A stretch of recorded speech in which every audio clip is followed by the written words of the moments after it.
नमस्कार, आपनो rock star YouTube channel में आप सभी का हार्दिक स्वागत है। आज हम अध्ययन करेंगे राजस्थान पुलिस टेस्ट सीरीज के बारे में। देखेंगे राजस्थान पुलिस के पेपर में कैसे क्वेश्चन आते हैं। चलिए शुरू करते हैं। पहला क्वेश्चन है आपके निम्नलिखित शैल क्रमों में से कौन सा भारत का 90% से अधिक कोयला प्रदान करता है। सही आंसर है आपके गोंडवाना क्रम। स्टेनलेस स्टील बनाने के लिए क्या प्रयोग में लाया जाता है। क्रोमियम और निकल। स्टेनलेस स्टील बनाने के लिए क्रोमियम और निकल प्रयोग में लाया जाता है। निम्नलिखित में से कहाँ सदाबहार वन पाए जाते हैं। तो आपके सदाबहार वन पाए जाते हैं पश्चिमी घाट में।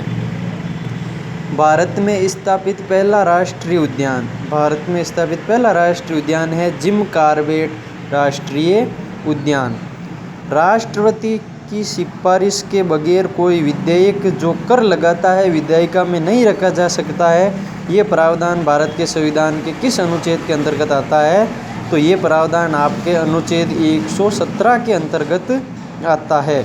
नागरिकता से संबंधित प्रावधान संविधान के किस भाग में है। नागरिकता से संबंधित प्रावधान आपके भाग 2 में है। भारत के संविधान के निर्माताओं का मत निम्नलिखित में से किसमें प्रतिबिंब होता है। तो भारत के संविधान में निर्माताओं का मत है जो आपके उद्देशिका में होता है। निम्नलिखित में से कौन सा राज्य का सबसे महत्वपूर्ण तत्व है। वो है आपके संप्रभुता है जो राज्य का सबसे महत्वपूर्ण तत्व है। अगला क्वेश्चन है आपके त्रयी नाम है। त्रयी किसका नाम है यह आपको पूछा गया है।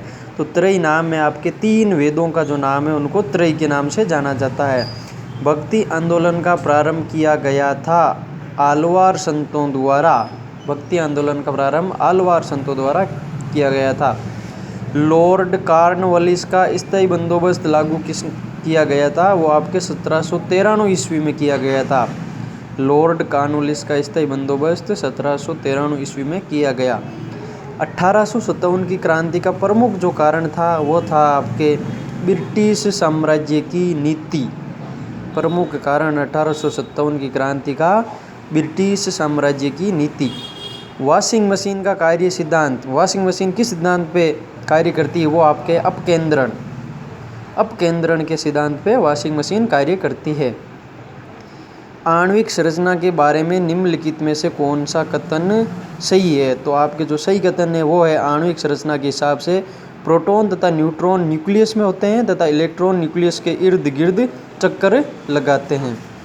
भूप्रपट्टी पर द्रव्यमान प्रतिशत के रूप में निम्नलिखित में से कौन सा एक सर्वाधिक मात्रा में पाया जाता है। तो वो आपके है ऑक्सीजन। भूप्रपट्टी पर द्रव्यमान प्रतिशत के रूप में जो सबसे ज़्यादा पाया जाता है वो होता है ऑक्सीजन। मनुष्य शरीर में खून की शुद्धिकरण की प्रक्रिया को डायलिसिस कहते हैं। जो खून के शुद्धिकरण की प्रक्रिया होती है उसको डायलिसिस कहते हैं। मस्तिष्क जिम्मेदार है। मस्तिष्क किसके लिए जिम्मेदार है या मस्तिष्क का कार्य क्या है। तो आपको बता दूं मस्तिष्क के कार्य सोचने के लिए मस्तिष्क जिम्मेदार है, हृदय गति नियंत्रण के लिए भी मस्तिष्क जिम्मेदार है और शरीर के संतुलन के लिए भी मस्तिष्क जिम्मेदार है। यानी इसका आंसर हो जाएगा उपयुक्त तीनों के लिए। मानव में शरीर के निम्नलिखित भागों में से किस एक में शुक्राणु डिंब को निषेचित करता है। तो शुक्राणु डिंब को निषेचित करता है डिंब वाहिनी नली में। किसमें करता है।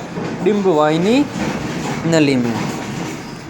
अगला जो क्वेश्चन है हरे पौधों में प्रकाश संश्लेषण की क्रिया में होता है। हरे पौधों में प्रकाश संश्लेषण क्रिया में क्या होता है।